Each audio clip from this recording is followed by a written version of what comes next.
You can also see that there are countries, typically the former Soviet countries, with really big differences between the educated homes and the uneducated homes.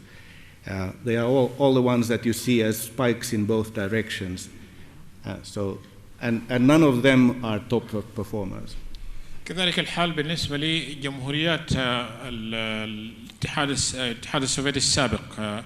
هنالك تباين بالنسبة للطلاب من أسر تكون نالت قدر عالي من التعليم، وبالنسبة للأسر الأخرى التي تكون الآباء فيها حصلوا على تعليم أقل.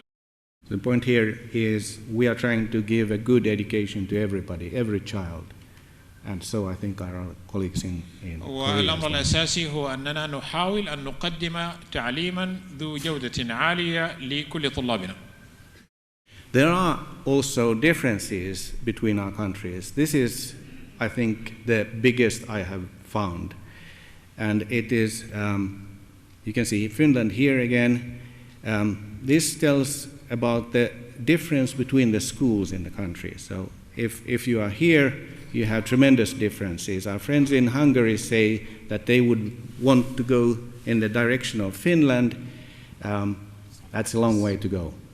There are very large differences between schools in Hungary, and that's the real specialty of Finland. We have minute, microscopic differences between schools.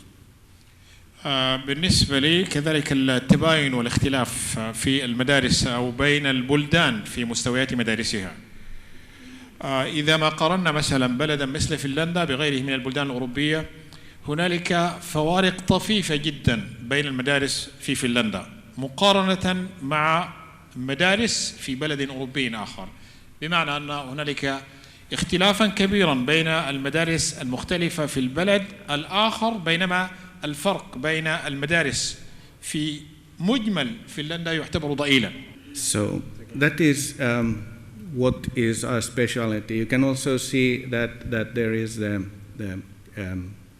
group with Korea and Hong Kong and Japan in the middle here, and then the Central European countries with Hungary as the extreme in the other end. هنالك بعض الدول مثل اليابان وكوريا الجنوبية واسكندنافيا، وهذه نماذج مختلفة. هنالك النموذج الاسكندنافي اللي هو يتكون من النموذج الشامل ونموذج آسيا ووسط أوروبا ونموذج فنلندا.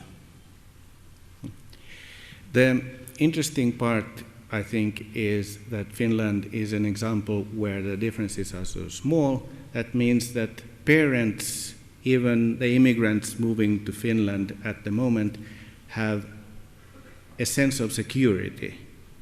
You can put your child in any school and it will be good. بالنسبة للنموذج الهولندي هنالك اختلافات طفيفة جدا، مما يوفر للآباء أن يكونوا مطمئنين من حيث وضع أبنائهم في أي مدرسة دون أن تحدث أي مشاكل في مستواهم التعليمي. I find it interesting. This empty area here, I find also interesting. هذه المنطقة الفارغة أنا أجدها أيضا مثيرة للأهمية. So no country has invented a school system where the differences between the schools would be small and where they would get poor results. طبعا بالنسبة لوضع أن تكون هنالك اختلافات طفيفة، لا يوجد هنالك فرق بالنسبة للنتائج السيئة التي يحرزها الطلاب. So let's take a closer look at this. We copied Sweden, who copied other countries, but we built a system with a primary and lower secondary school, well integrated together, a school for every child. نحن قلدنا نموذج السويد، لكن بالنسبة للمدارس الابتدائية والمتوسطة لدينا نظام تعليمي متكامل بشكل جيد جدا. On the other hand, for the instruction, they created the national guidelines for the curriculum, very specific, not only what is to be taught, but also how to teach it. هنالك توجيهات وطنية من الوزارة عن ما يتم تدريسه وكيف يتم تدريسه. And we copied a third thing, which is interesting, university-based teacher education. So we started with also having the primary school teachers at the universities. Nowadays, we even have kindergarten teachers in our faculty. أيضا قلدنا نموذج الخاص بتعليم الأساتذة أو تخريج الأساتذة المعتمد على النظام الجامعي، وهذا النظام يعمل بشكل جيد لدينا.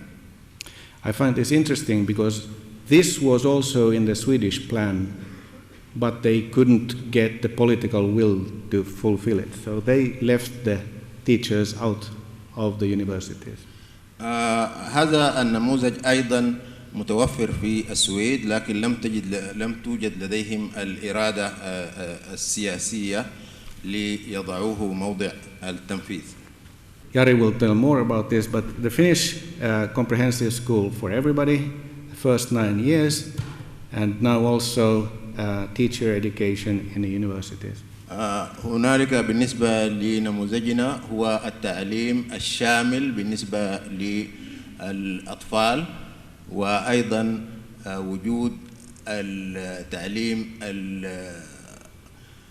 أو تخريج المعلمين من الجامعات. Moving on quickly. So the idea is that the comprehensive school prepares for citizenship, life in general, and further studies. I'll show you some pictures.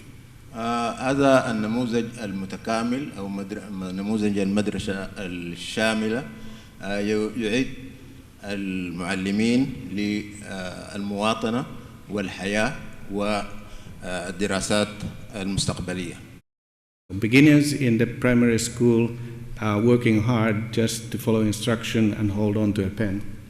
ويبذل الطلاب في المراحل أو التلاميذ في المراحل الابتدائية جهدهم لتحصيل درجات ومستوى عالي من التعليم.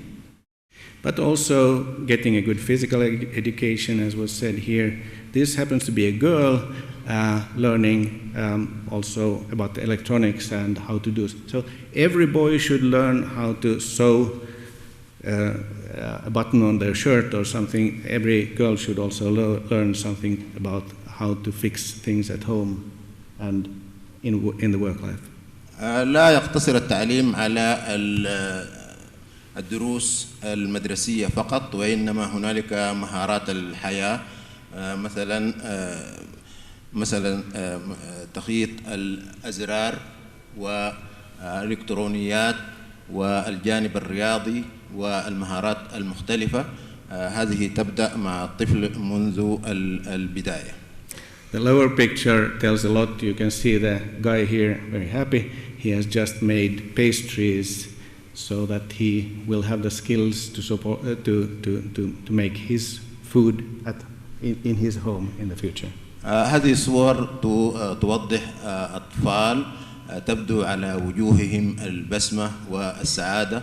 Art and self-expression in different forms are very important in the Finnish school system.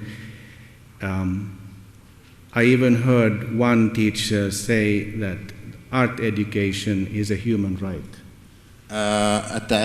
تعليم الفنون وتعليم التلاميذ التعبير عن حياتهم أو التعبير عما يعيش في أنفسهم أمر في غاية الأهمية، وهو متضمن في هذا البرنامج الشامل. وأنا سمعت أحد المعلمين يركز على هذه النقطة ومدى فائدة هذه المهارات الحياتية للتلاميذ. And as you can see, many of our songs are sad, the girls singing there. But of course, this looks as if art and everything else was a very large part. It's like something about 30-40%, some people say, depending on the age group. But academic work is of course very important. طبعا تشكل الفنون حوالي 40% من النظام التعليمي، وربما يختلف الناس زيادة ونقصانا، لكن الجانب الأكاديمي أمر أيضا في غاية الأهمية. Very briefly, in the national guidelines, the idea is to have strong integration between the different subjects and also between the different school years, over the school years. So when I went to school, I was in trouble because we moved from one place to another and the schools were not integrated. So I didn't get taught some things and got taught some things twice, which was really boring. الأمر الآخر هو التكامل المهم جدا بين مقررات الدراسية، ليس فقط المقررات الدراسية وإنما التكامل بين السنوات الدراسية، حيث أن الطالب عندما ينتقل من مرحلة إلى مرحلة أو من مدرسة إلى مدرسة يكون انتقالا سلسا. I'm rushing on here. So the important part here was university-based teacher education, and I'll show you why. The first thing, okay. Okay. هذا التعليم أو تعليم أو تخريج المعلمين المعتمد على التعليم الجامعي، وأوضح لكم لماذا هو مهم لهذه الدرجة. The first thing is selection pressure. If you have an education with a good reputation, if you take care of the quality, then you will have applicants. And you can see that we have had for a very long time. This is when I got my doctorate, but for a very long time we have a high selection pressure. The procedures change, that's why there are jumps. But if you compare that with how many we can take in per year, you can see that we really get to select the best. خلاصة الموضوع هنا هو الضغط أو العبء الذي ينتج بناء على عملية الاختيار. فعملية الاختيار لنختار أساتذة أو معلمين أكفاء ومتميزين، لابد أن نختار أفضل من يتقدم لشغل هذه الوظائف. If you select very good students, then you get also results. One result is the number of doctorates in education, which you can see in the whole of the country has raised shockingly from when I was became a doctor to this time. It's about 8 times higher. طبعا النتائج تكون منعكسة أو انعكاسا لمدى تميز الطلاب الذين نختارهم لبرنامج الدكتوراه في التعليم. فكلما كان مستوى الطلاب متميزا وعاليا كلما كانت النتائج بنفس الدرجة نتائج متميزة.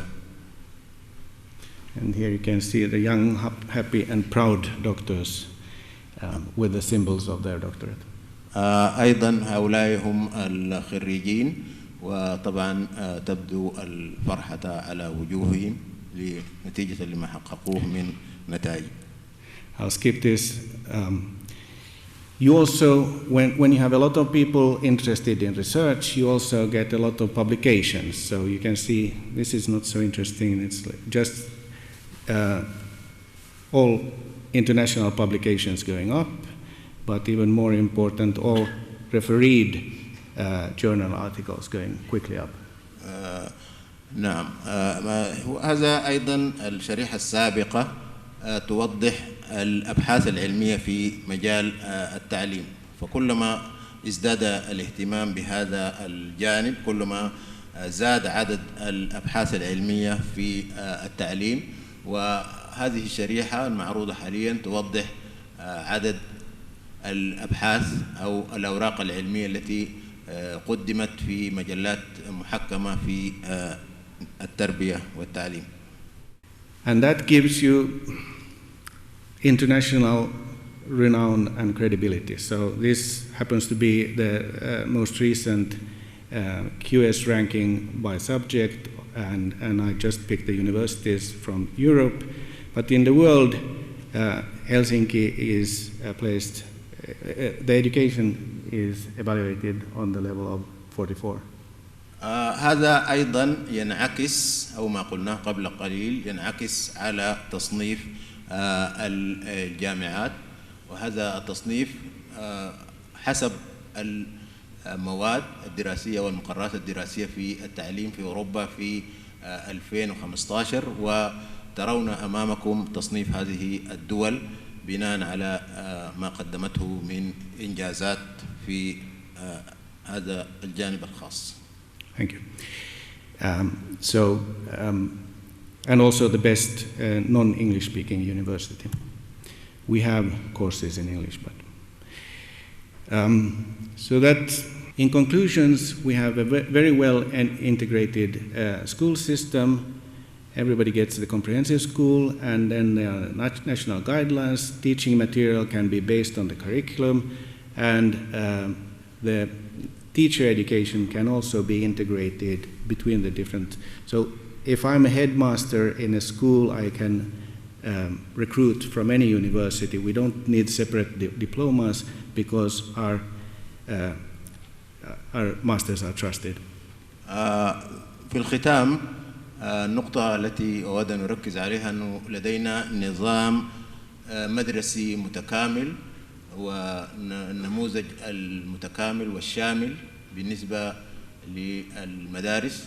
أيضا هنالك إرشادات أو موجهات وطنية للمقررات، وأيضا نموذج للاختبارات مبنية على المناهج.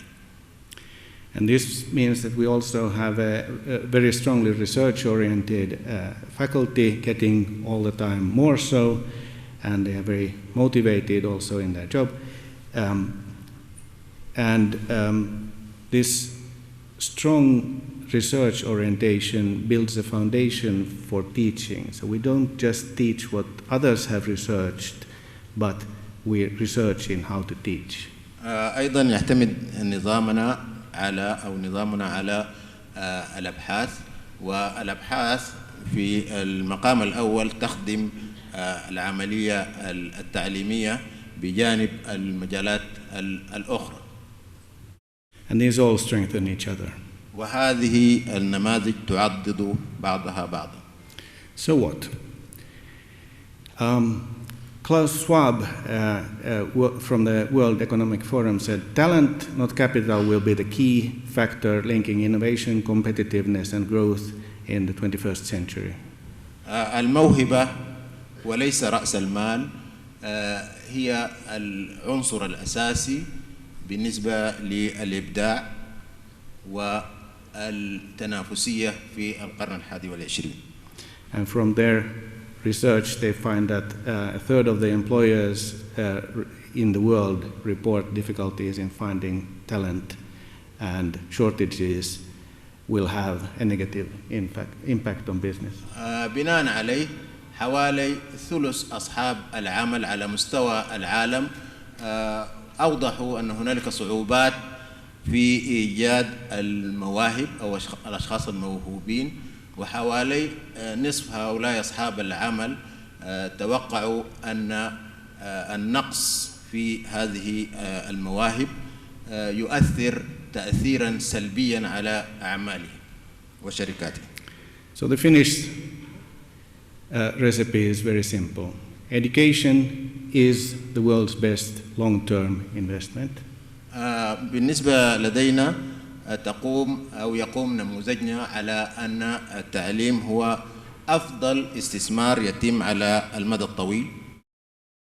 We have all often been asked how high should the population be educated? When is it a waste to educate people? We have never seen anything like too much education.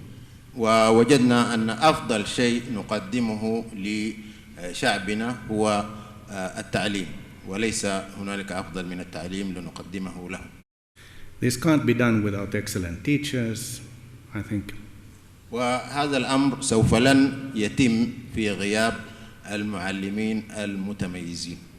And to get excellent teachers, we need research-based teacher education in the universities. ولنحصل على هؤلاء المعلمين المتميزين نحن نحتاج إلى تعليم ينبني على الأبحاث. Thank you very much. أشكركم جزيلا.